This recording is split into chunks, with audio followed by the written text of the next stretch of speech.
आठवणी येतात आठवणी बोलतात, आठवणी येतात आठवणी बोलतात, आठवणी हसवतात आठवणी रडवतात आणि कधी न बोलता आठवणी निघून जातात. तरी आयुष्यात शेवटी आठवणीच राहतात, आयुष्यात शेवटी आठवणीच राहतात.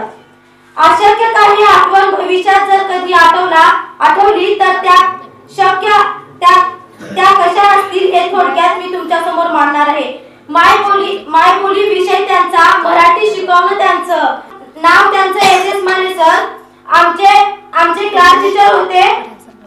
आमच्यासाठी ते आदर्शच होते, आमच्यासाठी ते आदर्शच होते. माहिती आहे ना स्वामी सर कसे होते? शिक्षक ते गणिताचेच होते.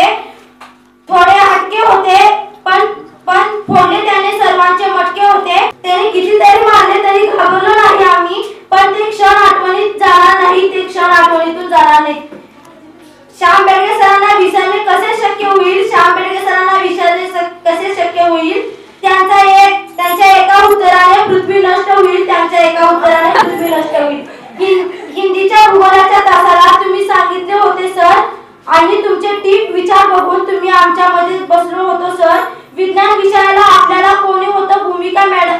विधी एक गोष्ट नेहमी लक्षात राहील. सांगू का तुम्हाला पहिल्यापासून जर स्ट्रिक्ट केला असला असतं तर ही वेळ आली नसती. ही आठवण मात्र कायम राहील. वेळ मात्र समजून निघून जाईल, वेळ मात्र समजून निघून जाईल. ते सोडा, माने सर लय मजेदार होते, माने सर लय मजेदार होते. इंग्रजी ते शिकवत होते. कोणाला एक्सक्यूज करत नसायचे, पण हसून नेहमी ते शिकवायचे. कांबळे सर कुठे गेले पाहिजे? चित्रकला विषय एवढा लवकर विसरले. सर्वांचे आवडते ते शिक्षक होते. मनात सर्वांच्या घर करून बसले होते, मनात सर्वांच्या घर करून बसले होते. प्रत्येक कार्यक्रमाच्या वेळी सूत्रसंचालन कोण केले? मोरे सरांच्या सहकार्याने ते शक्य झाले. मोरे सरांच्या सहकार्याने ते शक्य झाले. जरी त्यांनी मला शिकवले नाही तर मी त्यांना विसरू शकले नाही. शेवटी आठवा कोणी राहिलं. एवढ्यात मी सरांकडे पाहिले तेव्हा आठवले बागल सर. विसरले होते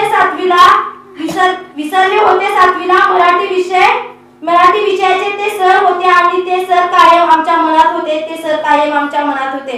व सर्व इतर कार्यक्रमासाठी मदत करणारे आमचे शिपाई त्यांचे 10वीच्या वतीने आभार मानते. व माझं काही या 5वी ते 10वीच्या वर्षामध्ये काही चुकलं असेल तर माफी मागते. धन्यवाद विद्या. यानंतर निकिता डेगे हे आपले मनोगत व्यक्त करेल.